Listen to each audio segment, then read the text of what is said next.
quit in my yard. All of you. Daddy, chill. What the hell is even that? You're listening to Fishing the DMV with your hosts, Thomas Ahrens and Jared Mounts. Fishing the DMV is brought to you by Jake's Bait and Tackle, located in Winchester, Virginia. If that doesn't get you jacked up, I don't know what will. Good morning, everybody. This is a long time since we've done a live version of our podcast. I'm your host, Thomas Ahrens with Fishing the DMV. And we have a really special guest today. I'm going to be bringing on William Brewer. He is a avid tournament kayak angler. This is my first year actually going to be kayak tournament fishing. And so I'm really trying to get into the culture of it and trying to highlight some of these really good sticks that are in this area. And I think this is the growing sport. This is the thing to do. It's a lot cheaper. It's more friendly on not only your pocketbook, but it gives you so many more access points to water. So without a further ado, guys, we're just going to get right into it today. And I'm going to bring him on here. How are you doing this morning, bud? Hey, I'm doing good, Tom. Thanks for having me on, man. No problem. I mean, we've been talking for a while trying to get this to go, and I'm so glad we were able to get this before the first tournament of the year on the Potomac River that kicks off tomorrow. So really, just to kind of get into it, why don't you tell everybody that's watching, like, a little bit about you, your history in kayak tournament fishing, and what got you into the sport? Okay, so I guess the best way to do it is just kind of start what kind of got me into fishing itself. So I'm originally from Louisiana. I was in the Marine Corps for 8.5 years, and I came up to Quantico to be an instructor at the basic school. And during our free time, I had some buddies that introduced me into to actual bass fishing. So we all kind of did our little tournaments every single day. Like if we didn't have classes to teach any of the lieutenants and stuff like that, we'd go out and do some like one-on-one tournaments and stuff like that. Just kind of like, hey, here's a case of beer for the winter, those types of things, right? So so we ended up buying bass boats, stuff like that. Most of us had deployed and had a little bit of extra spending money, so we decided to break out another 1,000. So we used to fish on Lake Lungo a lot. So that's kind of where I started off fishing daily, and from there, man, it just kind of grew over the time. I moved a couple. Everyone kind of moves away and stuff like that, but I continued to bass fish. And then whenever I came back here, I bought a house in Fredericksburg, Virginia. So and I had an opportunity to work for Dominion Energy. I'm a lineman there now. And so I just kind of stayed up here in Virginia. It's a beautiful place, and continued on with bass fishing. So I stayed fishing boat tournaments for a couple of years. I wouldn't say like heavy or anything like that, just kind of icebreakers and things like that, just still trying to develop skills and things like that. And then I kept on realizing like just how much I was putting into boat and fuel and towing, and then trying to launch a boat by yourself all the time and stuff like that. So I kind of started looking. I went out to what is the name of the lake? Curtis Lake off of Hartwood Road down in Fredericksburg. And I was putting my boat in there. I think I just put on a new Solix and an Ultrex on the boat. So I was just kind of testing them out, getting a feel for them, zooming around there. And there's Kayak angler just came up onto the ramp. And I was like looking at it. I was like, man, I never even thought about fishing from a kayak. I think he had a Jackson or something like that. And so I just started talking with him and kind of started getting information from him, and he seemed super jacked about it and excited about it. And he introduced me. He said, look up Chad Hoover kayak bass fishing on YouTube. So I did that, and man, I was just immersed in it, and just so excited about it. I was like, this is kind of the direction I want to head into. So I reached out to Northern Virginia kayak bass anglers, kind of searching around for my local tournament trail and stuff like that. Ended up speaking with Jason DeMont, which is the vice president, and he brought me on, and very, very nice guy, a lot of information, and just kind of got me into it. Told me when the tournaments were, and it just kind of snowballed from there. So then, of course, for me, I can't just like do something kind of half-assed. So I just went straight out. Most people start off like, maybe I'll just get me like a paddle kayak or something like that. I just went straight for the Old Town Predator PDL. Some of people don't just drop, $2,500. Yeah, you went all in. Yeah, so I did that, and fished our first tournament, which was at Lake Pelham. And that was a charity tournament that we do every single year. We typically try to do something with veterans and things like that. This was one where we used to partner up with Bravo Zulu Outdoors, and we got veterans out on the water, stuff like that, as like a little charity tournament type thing. So did that. I mean, I wasn't even prepared. I think I just got my kayak in like the day before and didn't have it rigged up. I had my fish finder sitting on the deck, and like I look like a newbie. But at the end of the day, man, I remember Jason. He was the first one to meet me right there on the ramp, and I didn't have a kayak card or anything like that, and he let me borrow his and brought mine right down to the water, man. So it just kind of tells you the type of community that we have. Doesn't matter if you've been with the club for many years or if it's your first tournament. I mean, everyone's there to help. It's more of a brother and sisterhood that we have there. So speaking of that, how many years have you been with the club? This is my third year with the club. Oh, wow. Yep, third year with the club. So everything's been going good. Mike Ortega, man, between him and Jason, man, they put on a hell of a schedule, the tournament trail and stuff like that. Man, they're constantly all year long finding new sponsors for the club and talking with us. I'm one of the admin, just kind of figuring out, what lakes we want to fish and what times and stuff like that, especially being in a kayak. I mean, there's some lakes you don't want to be on the water in the summertime on a kayak because you're just going to get washed out by jet skiers and boats and stuff like that. So that things to do so that way it doesn't get stale. So then, with that said, are you fishing just the NVKBA? Or are you also fishing other circuits as well? So this weekend, I fish NVKBA, and I travel for kayak bass fishing tournaments a lot also. Okay. So depending on my schedule, I think you work shift work too. It sounds like just kind of what our schedules are. I say I'm a lineman for Dominion, but I'm a serviceman, so I work a lot of shift work and stuff like that. So there's some weekends where I'm working, whether it's a day shift, afternoon shift, or a midnight shift, and it's kind of hard to use up all your vacation at one time, to travel for every tournament. But typically KBF. I haven't fished any other events except for, major events except for KBF. I've had the opportunity to go down to Kissimmee and Santa Cooper and Lake Murray this year, and looking forward for the Potomac tournament this year also.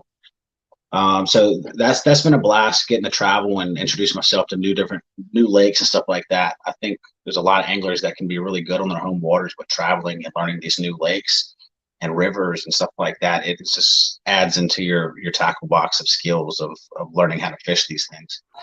That is so I had Nolan Miner on it for a pre-recorded episode. He fished the Hobie at Santa Cooper, and it's interesting because he fished college boat tournaments. You fish boat tournaments. What is the biggest, and this is nervous for me because I'm getting into it now, change going from being able to have a boat and a 200 to 300 horse, to be able to move, and then now you have a kayak. How do you pre-fish in game? Is it a huge change in how you fish, your fishing style, going from boat to kayak, or is it about the same? Yes and no. I mean, there's a couple of different things to look at from what I've learned. Everything I say is what works for me. I kind of can give you some guidelines, what works for me, and then you can decide to use those or not, and whatever, you find out what works for you, just like anything in life, right? So the biggest change for me, I think, was not having the ability to just, there's no fish here, let's pick up and let's go all the way down the lake. So, I mean, your map researches stay the same. I mean, there's no difference between a big boat and a kayak, where you're doing your map researches and your Google studies and your local Facebook chat groups of trying to figure out, where they're setting at, kind of what people are, what the lure is for that lake, just reaching out and talking to people. And that also goes into building the community, going to these tournaments, meeting people from different states and that are local to those waters, and becoming friends with them. So that way, hey man, so what's the water temperature right there? I mean, obviously you don't want them to give up their spots or anything like that, but something as simple as, hey, what's the water temps right there? So that kind of already takes that huge lake that you've never fished before, and it breaks it down a little bit more, whether you're going to start fishing deep, shallow, you're going to start off on main lake points, secondary points, backs of coves, stuff like that. So the ability not to just pick up and be able to run off to a new spot. I want to check this spot. I want to check this spot. I want to check this spot. So it really makes you slow down and really fish an area. Because there's many times that I've learned, I've had boats go in front of me and I come right behind them and I start picking up fish, and you see them turn around on the boat and they're like, what the hell? I missed that fish, blah, blah, blah, and they get all pissed off at kayak anglers and stuff like that for picking those fish apart. But we're also fishing that area a little bit thoroughly. We're not blasting through it on 10 on the trolling motor. Yeah. That's the one thing I've gathered from talking to a bunch of kayak anglers is you're not Brian thrifting it where you're like, we're going to hit every last dock on a point and you're going to hit every point in the lake. It would be almost impossible to do that. So you need to find an area with it has enough, and then you're just going to pick that thing clean and hit everything in there. Yeah, I mean, there are definitely different strategies. I mean, some people, they pick an area they're looking for. Hey, I mean, obviously with a kayak, you're not limited just that area. I mean, if you feel like it's necessary for you to go load up your kayak and move to a different ramp, but you also got to think of, is it worth my time? It takes me another 20, 30 minutes to load up my kayak just to move another 15, 20 minutes down the road to save distance and battery power or leg power, whatever your preference of kayak is. So, I mean, you do have that option. Which is good to know for the folks at home. For the folks at home that don't know that, you can load your kayak back up on the truck and move to different locations as long as it's a public boat ramp. So unlike a bass tournament where you launch, you have your generic like launch in the morning, you can get up whenever you want to, drop it off, and then move it to another ramp. Yeah, and I mean, each tournament is different. Some tournaments, you have early launch times. Like this is the earliest that you're allowed to leave the boat ramp. I say launch times. We're not talking about like if you're sitting within, 10, 15, 20 feet of the boat ramp in your kayak because you don't want to congest it up and stuff like that because everyone's trying to get into the water. That's fine. But like your early launch is 5:30, like this weekend, right? 5:30. That's the earliest that you're allowed to launch. At 5:30, now I'm actually allowed to go to my spot and sit there and wait until line's in, which will be at 6 o'clock. So, you do have those. There's some tournaments, it doesn't matter. There is no early launch time. You can go out there at 3 o'clock in the morning and go fall asleep on your spot if you want to, anchor out. If you have an old town, you can spot lock, if you want to burn the battery down. It is all what you want to do. I mean, just look at every single set of rules, no matter what tournament, whether you're fishing KBF, NVKBA, VKT, Hobie, Bass, just look at the rules. KBF is most rules tend to have to go off of their guidelines. They change them here and there, So what are you feeling like for this year? Like what are some goals that you have compared to last year's to build off of? So this year's goals, I know I didn't get to finish as many NVKBA tournaments as I wanted to last year. So I definitely want to have a really solid season with them and try to at least get Angler of the Year or at least win one tournament for them. I'd like to at least get a top 10 finish in KBF. I feel like I fished long enough that it's a goal for me to at least be within the top 10. I don't know. I just kind of picked that number. No particular reason. I don't want to be at the bottom on the leaderboard. And my basic goal is just sure, just like every other angler, I don't want to go any tournaments with not having a 5 fish limit. What is like really getting to your history? What is your best finish so far? Ooh, oh man. I guess it depends on which tournament you're looking at. I mean, last year we had a big fluctuation. Greg Nosar, he broke out, KBBT, Kayak Bass Bracket Tour, with all the COVID restrictions and stuff like that. There wasn't as much tournament fishing, but this allowed you to fish your home waters in a March Madness style bracket, Oh, cool. So I think for there, out of 64 anglers, probably I think I was within at least Sweet 16. I can't remember. I try not to look too much in the past and just look forward to the future. If I get hung up on the past, then I'll never keep moving. Yeah, that's a pretty solid. That's a solid finish. I think my first year fishing kayak bass fishing tournaments when they actually had different regions and divisions and stuff like that.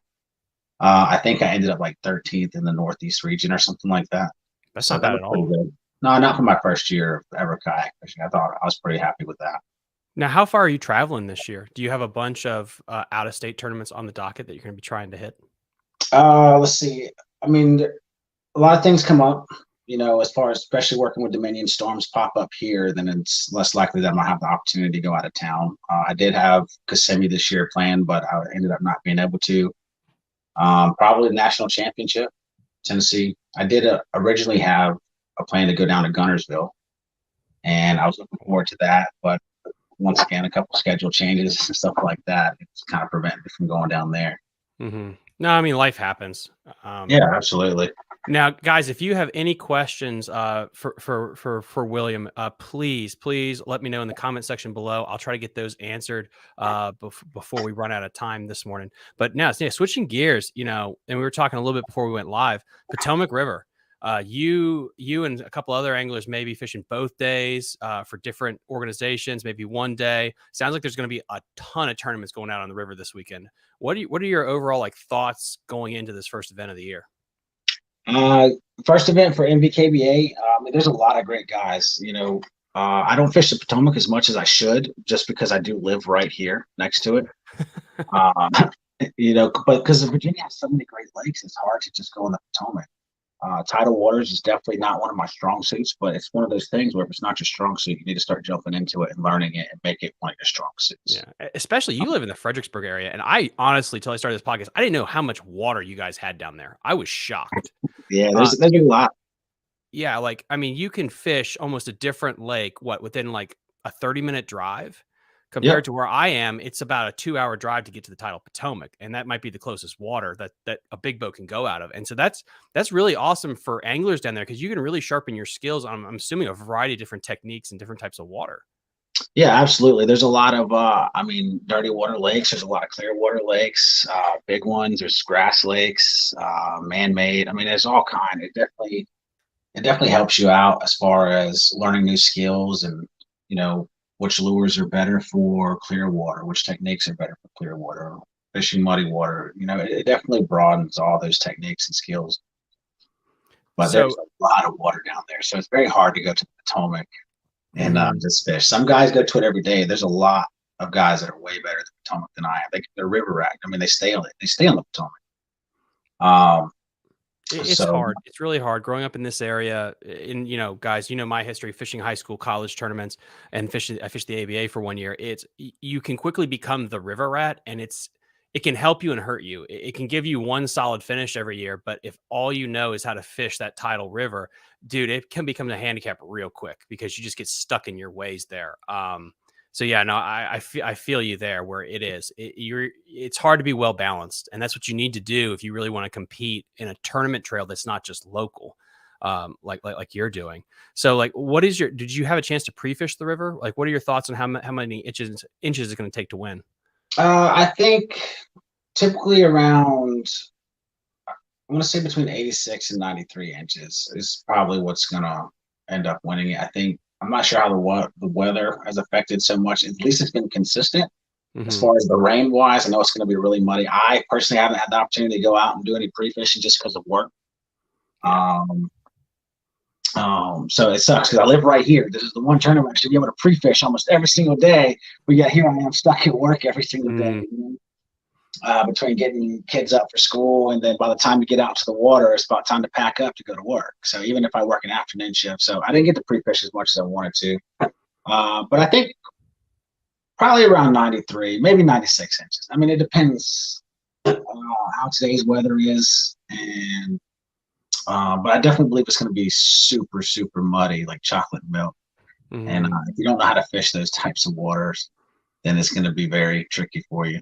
Yeah, luckily, based on the tide chart, it looks like at least in the Belmont area, we're going to get an absolute low around 11ish, noonish. So hopefully that does pull some of that mud out and clean it up. It's going to be interesting with the boating pressure too. It'd be very interesting to see with how many tournaments are going out at one time, how that pressures the fish and moves them around. For you guys that don't know, this time of year on the Potomac River, it is like Lake Chickamauga with how many tournaments just go out at one time. Yeah. It's insane.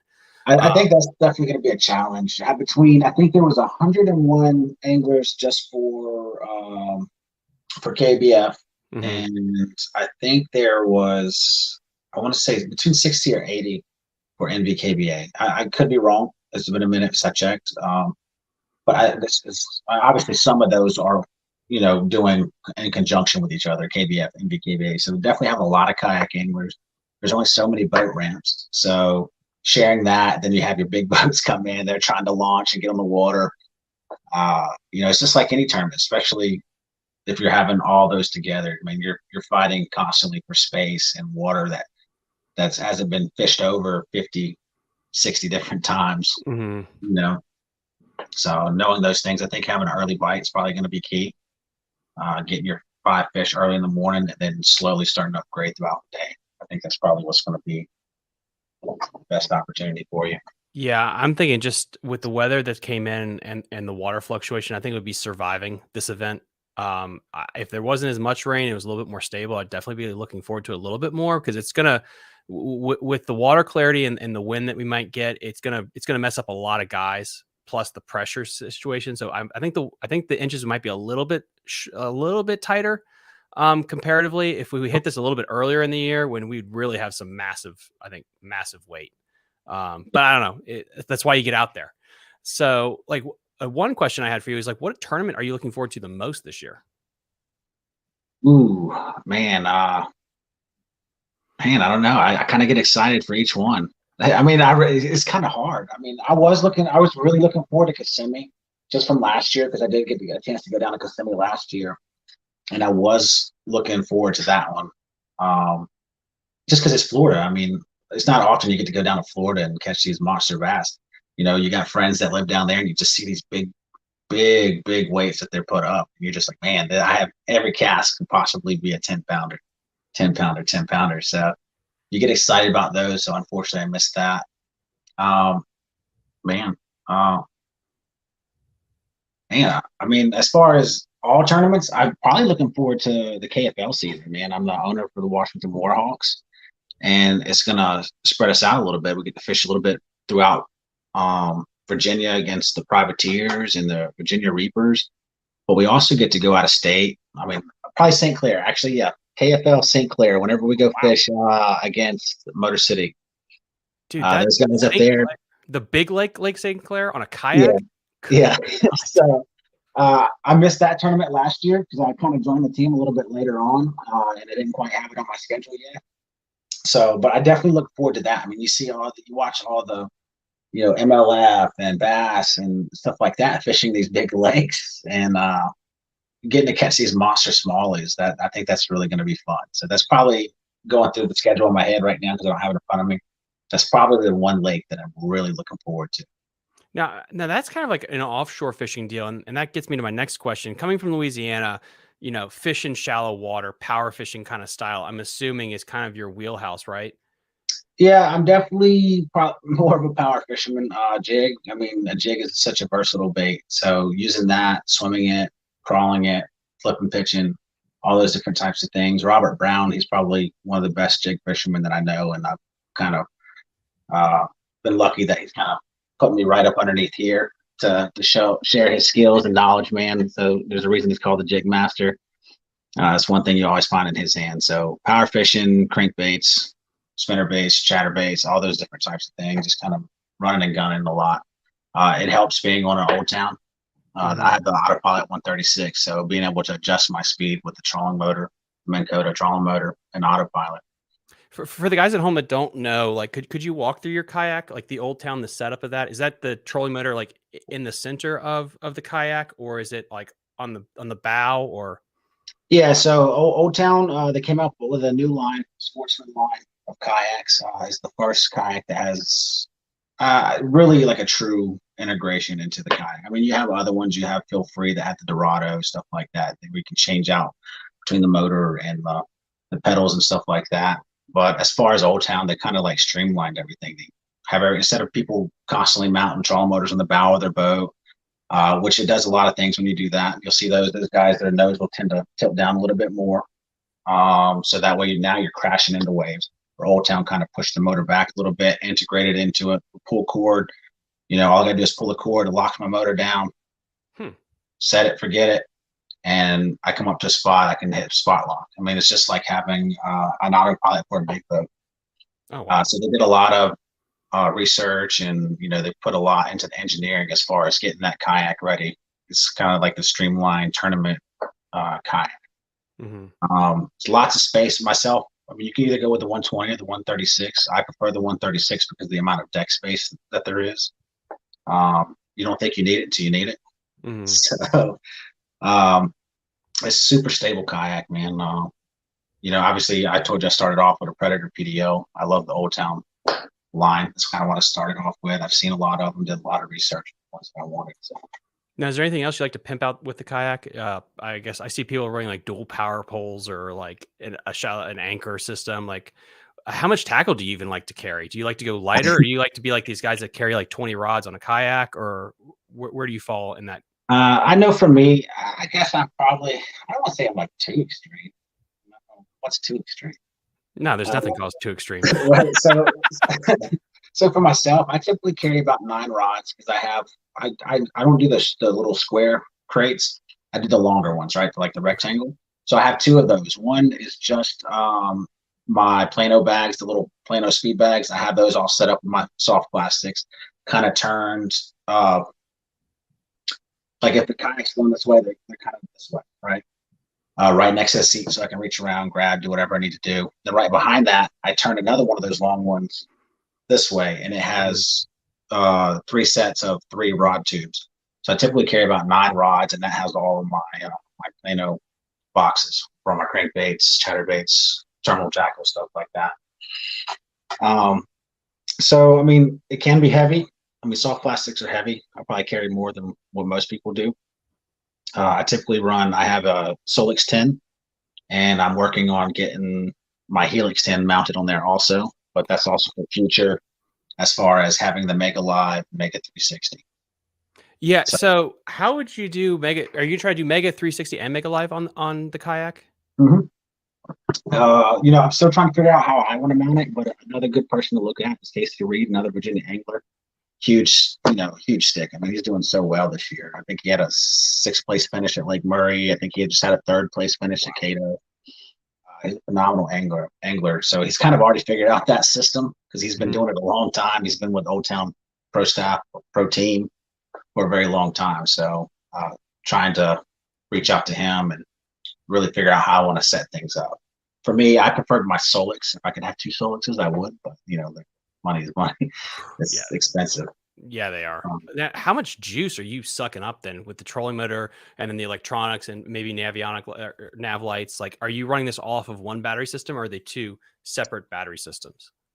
So I have one trolling motor battery, and I have one just for my electronics and cameras and stuff like that. So I run 160 amp hour amped outdoors battery. Wow. So I never really know how much juice I use. I just know I never run out. That is one good thing. So I have that. It's the same size. It's a little bit heavier than most people's 100 amp hour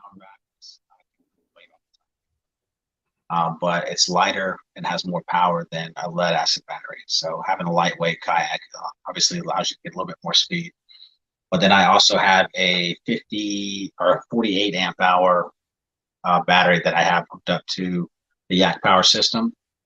And that way it controls my fish finders, cameras, lights on the front, because here in Virginia, if you have a motor in your kayak, you got to have nav lights for low light hours and stuff like that. So it controls all those things.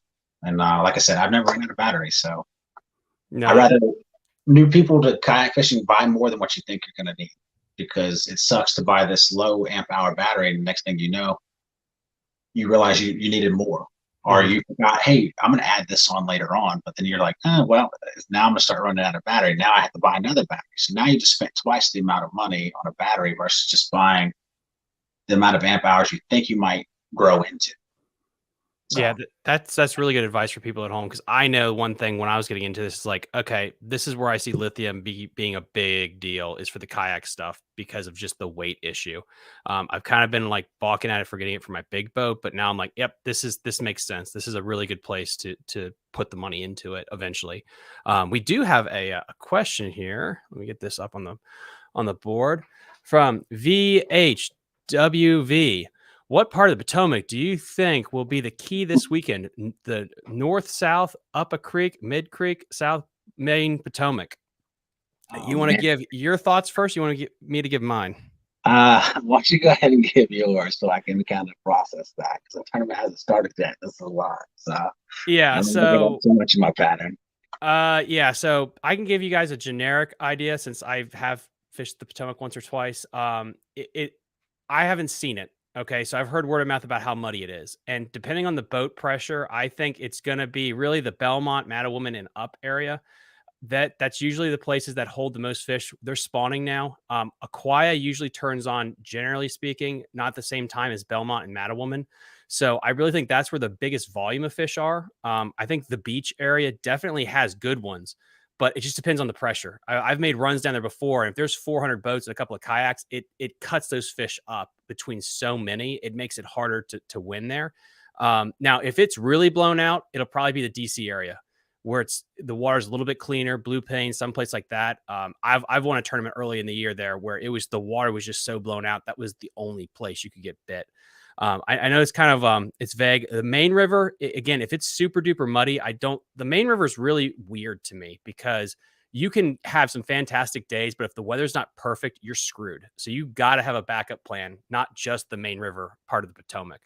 But I don't know. Those are those are my thoughts.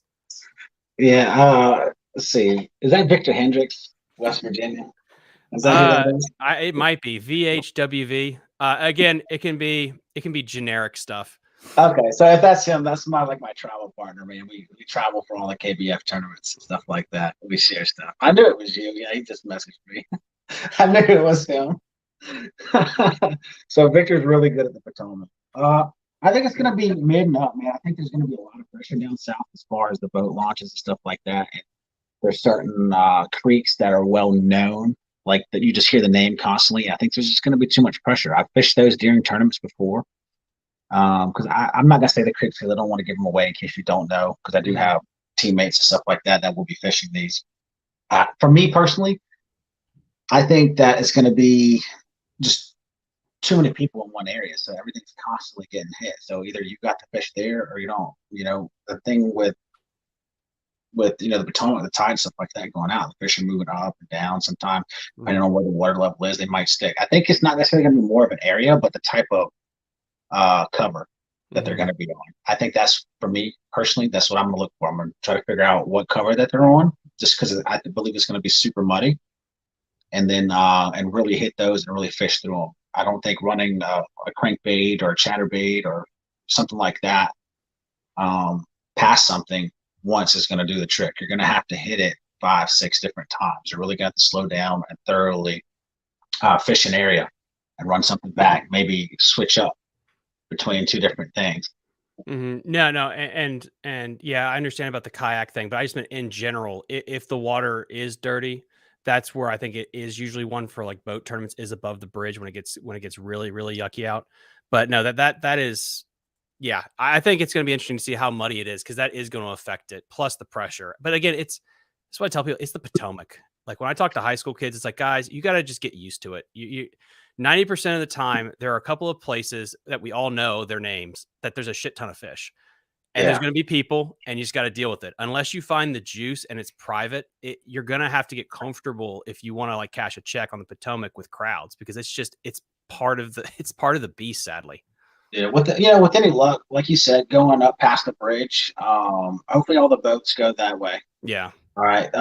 Just because for the kayak tournament, it kind of stops at the bridge. You're not allowed past the bridge as far as catching fish. So you'll hear that in the captain's meeting tonight and stuff like that. So hopefully all the boats decide to make that big run and they go way up there and they stay out of our way, Because there's a Potomac teams tournament, I think. Let me check with my friend going out of Lee, Sylvania too. And I think there's 2 tournaments going out of Mattawoman. So it's going to be insane.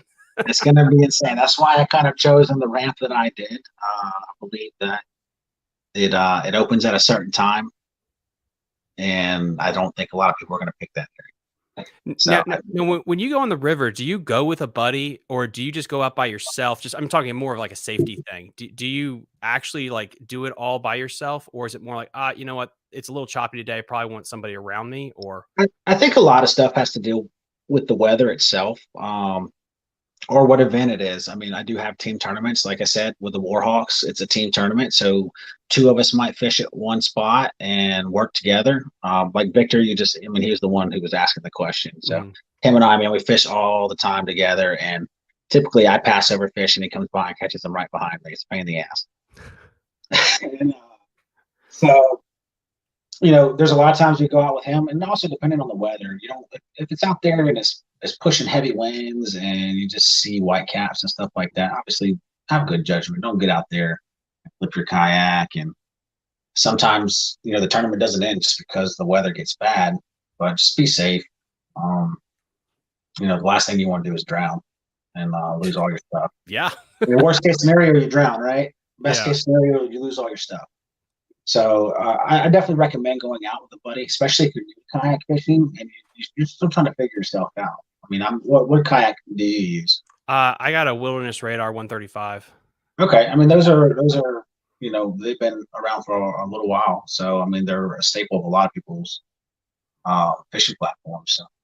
Yeah, it's going to be weird getting used to the whole boat positioning stuff, I think, with the kayak coming from, I fish out of a Ranger, generally speaking, and that's it's completely different, which is, I'm excited for it. It sounds like it's going to be a lot of fun to kind of get used to this. And I'm excited to fish some different waters that you wouldn't fish a big boat into. I think that's the cool thing about this, looking at the schedule, being able to fish places that you wouldn't normally fish too. Like Lake Anna is going to be fun, but I don't know. There's some neat places on the schedule that I'm looking forward to that I've never fished before. And that's really exciting.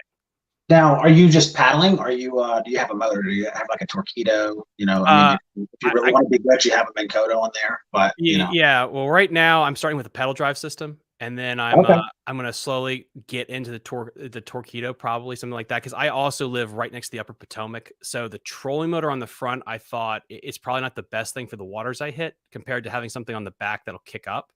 But yeah, I gotta pay off. I bought a live scope for my boat. So once I get that paid off, then I'll go back to this, because I was talking to Nolan Miner, and he said like live scope on his kayak has been like a game changer, that he took it off his boat and put it on there. And he said like, it is a game changer thing. So I want to, no, I've had the opportunity, because I do winter tournaments with Victor also. We go out to Lake Anna and fish on his boat, and he has live scope. No, he has active target. So, similar kind of forward facing. And man, it has definitely been a different game changer for a lot of people. Whether game changers like overused or whichever, however you want to look at it. But I mean, I think it can hurt and it can hinder you a lot of times. If you're not, you got to kind of give yourself a certain amount of time of using the thing. If you're on a spot, even if they're chasing the bait, you're not getting them to bite it. I mean, 10, 15 minutes on a spot, and you don't catch any fish. It's kind of like, now I just wasted 10, 15 minutes. I could have done something somewhere else, and it's weird. Like I feel like at this point, if you want to actually make a go at the pros and whatever you're doing, you have to learn it to an extent.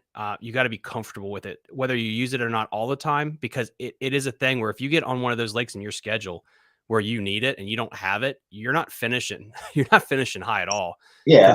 And that's just something that you guys got to be aware of for the people viewing that want to fish like these big time circuits. And I know there's a couple of guys that can get away with it too and just scrape bottom, but you got to be comfortable with that technology if you're going to try to fish a big national schedule, because there's going to be tournaments that come up where, if you don't have it, you're not cashing a check.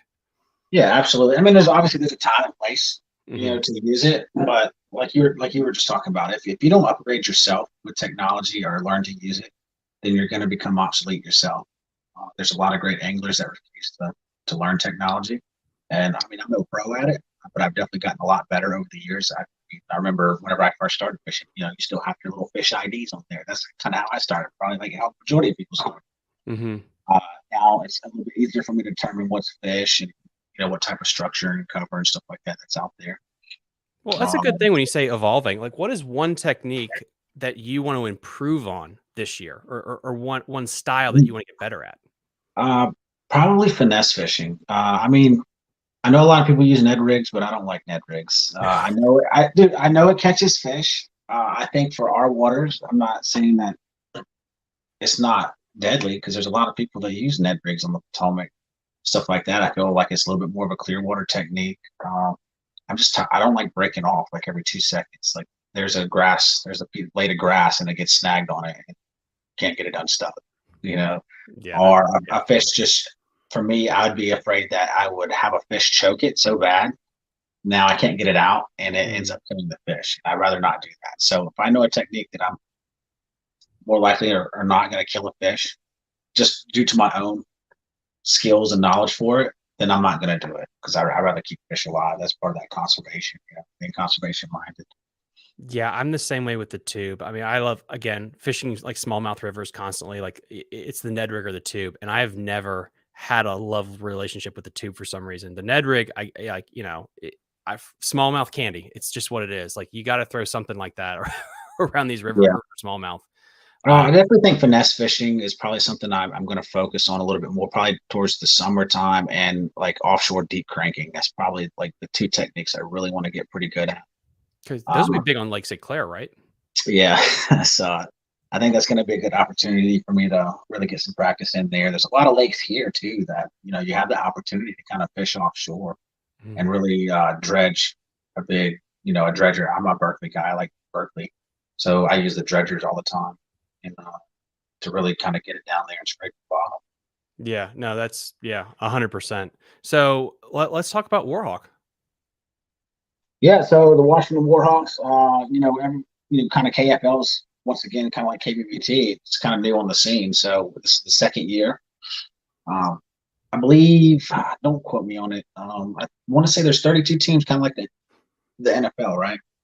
So we have a great group of guys. There's 8 anglers on the team, selected by myself and Jim. I don't know if you know him or not, Jim Johnson. Mm-mm. He's the co-owner for the Warhawk. So hand selected for the team and stuff like that. We have a really good, phenomenal team. Last year, we got 2 top 10 anglers from Virginia. Victor Hendricks is one of them. Wow. Dustin Good. So I'm really excited to get those guys working and win some games. We got some other new anglers to kayak fishing themselves. Joe Costa, he's a Navy veteran, down towards Norfolk and stuff like that. So he's going to be key for us, kind of when we don't have the opportunity to travel down and pre-fish a lake. He's going to be the guy to go pre-fish it and then fish that tournament for us. I mean, there's so many, man. I mean, you have Mike Hogan, a big swim bait guy. Me personally, I don't have the patience to throw big swim baits. I'm not looking for one bite all day. I'm trying to catch 5 fish. I can typically catch decent sized fish instead of just looking for that one monster jackal. But he's kind of like our big bass guy. Once we get our 5 fish, he's the guy over there with a swim bait. How do people find this place? Is there a website that I can link down below for everybody for Warhawk? Is it? Yeah. So if you go to, so for the Warhawks, it's just, it's Warhawks_bass fishing on Instagram. You have that. So you can go follow us there. You can also look us up on Facebook, also through KFL. You can look up Kayak Fishing League on Facebook and Instagram, and they're there also. I think it's going to be really exciting, man. It's the first time you may have, your big name terms. You have KBF, you have Hobie, you have BASS, but how much of it has been live streamed? Right. So that's the cool concept behind KFL, is that you have on the water with these anglers for these games, you have announcers and hosts that are coming in, talking to these anglers while they're fishing, catching live fish right in your face. I mean, just how you and I are talking, we're talking, all of a sudden I hook into a big 23-inch largie, and, I'm all of a sudden I'm here shaking it in front of the camera and, That's really just cool. building it up and pumping it up, That's really cool. And it's not just one angler they're focused on. I mean, you have as many anglers as you can fit on StreamYard. And then it's also on Roku, on MotionNet. So it's a great concept, because you have all these really well-known tournament trails, but then all of a sudden here comes KFL out of left field, smacking you in the face and actually bringing you live in your face kayak fishing. Yeah, that's huge. That's really going to change the sport when you can have that live feed like Bassmasters and MLF have done. That's going to be a lot of fun to watch.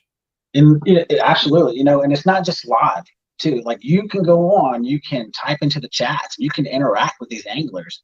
So if you see that they're doing something, you want to ask them a question or something like that, ask away, and then they'll come back and be able to answer you right there. Obviously within the tournament, because if I'm fishing the Potomac and then my other team is fishing the Potomac, I don't want to give up too much, but at the same time, we're there to help and just spread kayak fishing, man. It's a blast. It's a great group of guys, great group of owners. We're always trash talking each other.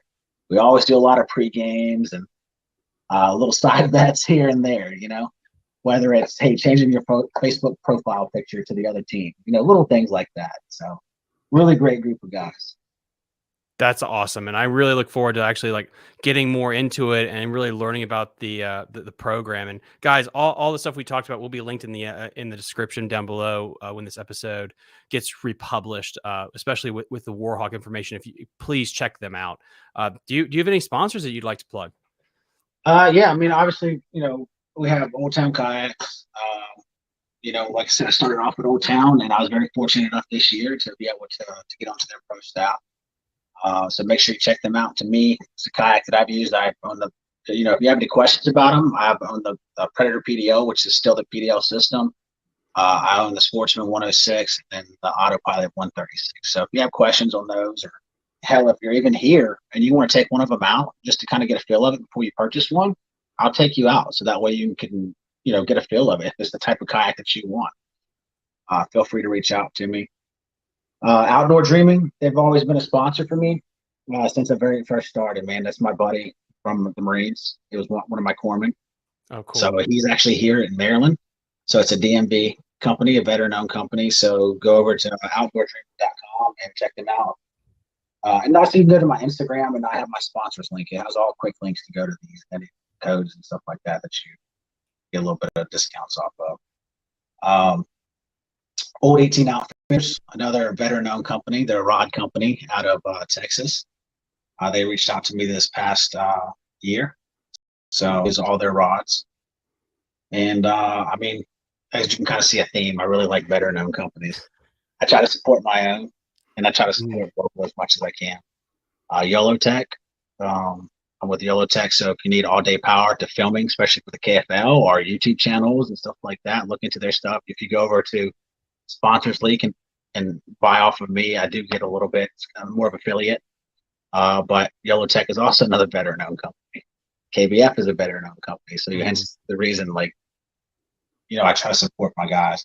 That's awesome. Yeah, no, and YOLO Tech products, I absolutely love them. They're fantastic. Then let's see, and I don't want to forget anyone. So yeah, so.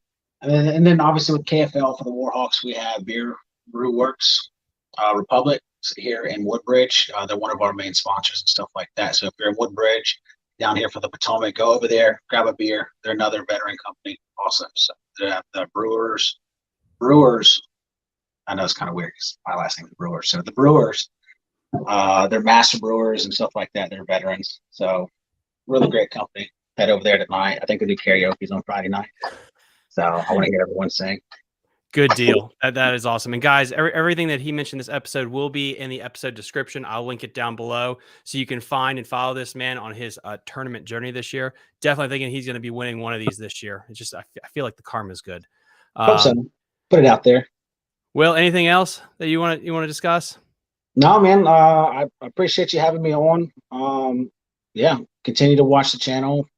Come follow the Warhawks throughout the season. If you want to follow me along, I mean, you can find me on Instagram a lot or Will_Brewer_fishing. That's typically where I post a lot of stuff. I mean, if you're around, you want to try to get some fishing in. I love meeting new people and learning because that's the only way that you're going to get better is going out with different people. You're probably better at a Ned rig than I am. If I ever wanted to learn a Ned rig, I'll probably look you up to go fish a Ned rig. Yeah, that's the thing is constantly learning. And that's what's so fun about this sport is you can always learn something new. Yeah, absolutely. Kayak fishing is such a great community compared to, I don't want to say because of the boat community, but there's a lot more people that are willing to give up information in the kayak industry versus a boater's world. They're more likely to, hey, this is how I set things up. This is how I fish this. So there's just, I don't know. It's more of a family type thing group. That's why I stick with kayak fishing versus doing boat tournaments. No, I'm really getting that too, just from my limited experience, getting involved in this community. It is really tight knit, and it's going to be a lot of fun. So guys, please give him a follow on all of his social medias. We'll hopefully have him back on. And I definitely want to schedule something in the future, guys, for the Warhawks to really give them their due and really delve in with them as well. But Will, thank you so much for coming on. It's been a blast, sir. Good luck this weekend. All right. Thanks. Same to you. You're welcome. All right. There you have it. So that was a fantastic interview. I really want to try to balance out and get more of the kayakers on the show to really delve into this really cool world that's out there. Because again, up until this year, I heard about the kayak fishing, but I didn't know how much of it was out there, especially in Northern Virginia and the DMV area. So please, everyone, be safe on the water this weekend.